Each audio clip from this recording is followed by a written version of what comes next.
Manood,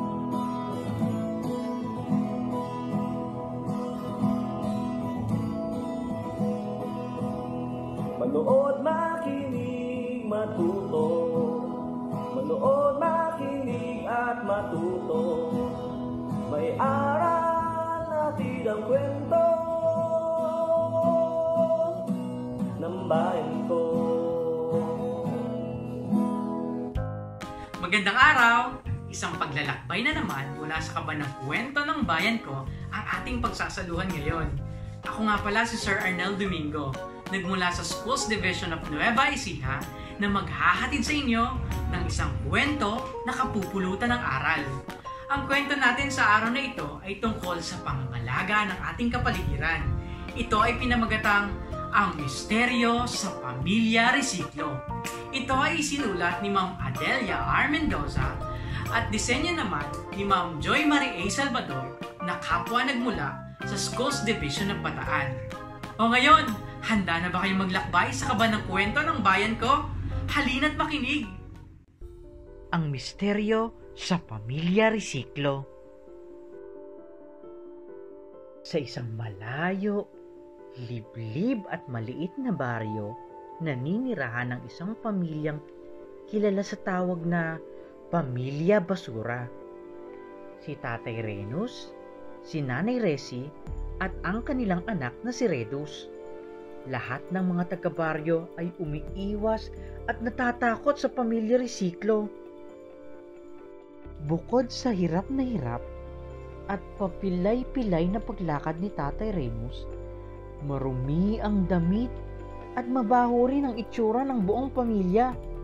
Lagi nang sila ang tampulan ng usapan sa buong baryo, lalo na't puro basura ang nakasabit sa kanilang buong katawan. Hoy Pamilya Basura, huwag kayong dumaan dito sa tapat ng aming bahay.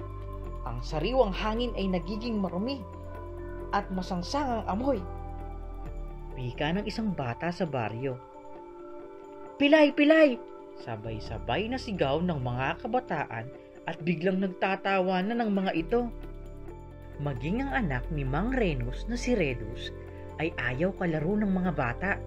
Iniiwasan din siya.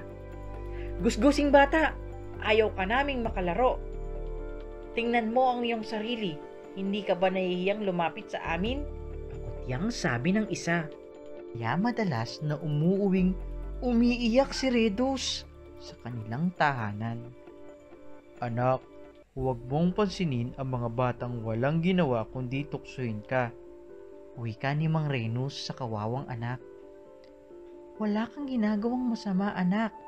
Dapat mo itong ipagmalaki sa lahat. Dagdag pa ng kanyang ina. Araw-araw, tuwing umaga, sama-sama ang mag-anak ng resiklo sa pamumulot sa malaki at mabahong tambak ng basura na itinatapon ng mga tao sa baryo.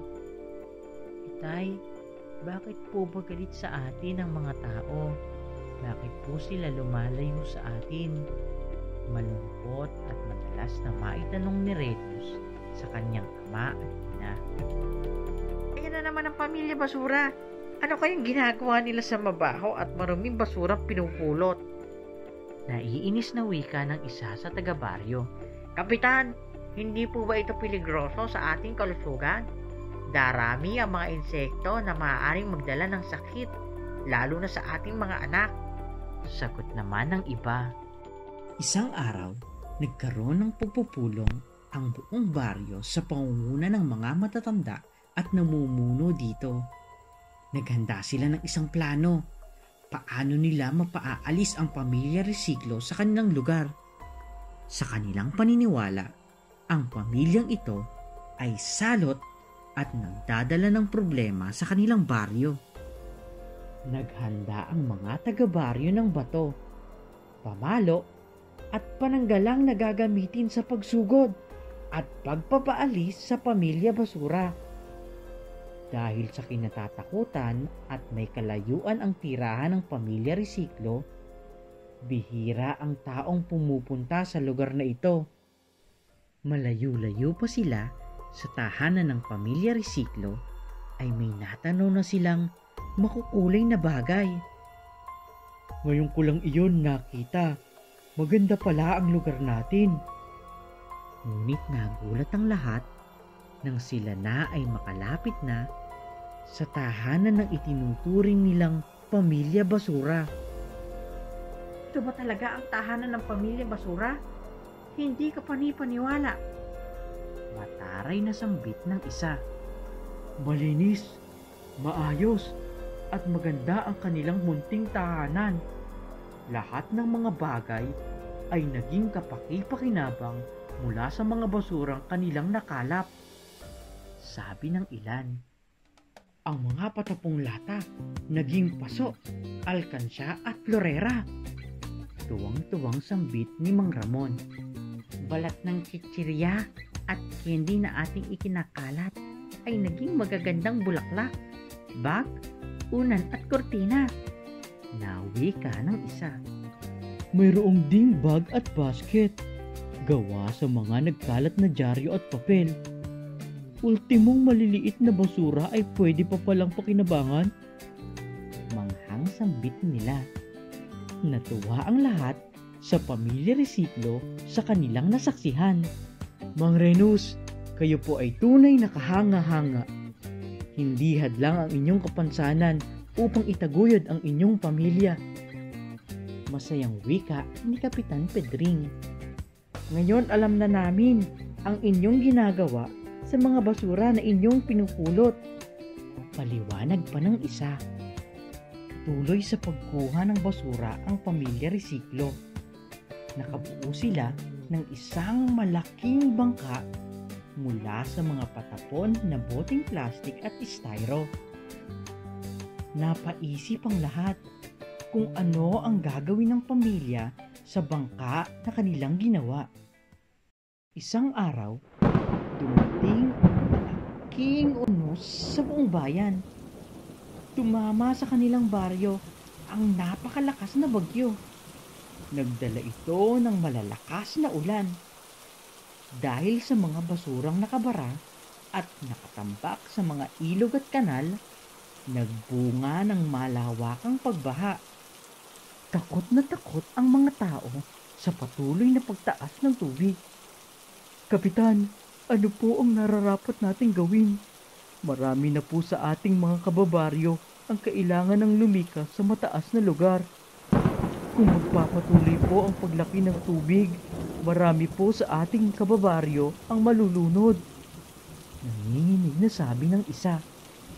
Sa gitna ng kaguluhan at pagkatakot ng mga mamamayan, biglang dumating ang Pamilya Resiklo. Sakay ng malaking bangka na gawa sa mga basyong boteng plastik. Pinasakay nila ang mga tao sa bangka at dinala sa mataas na lugar. Lahat ng tao sa baryo ay nailigtas. Wala po kayong dapat alalahanin. Ginawa lang po ng aking pamilya ang nararapat gawin sa oras ng kalamidad.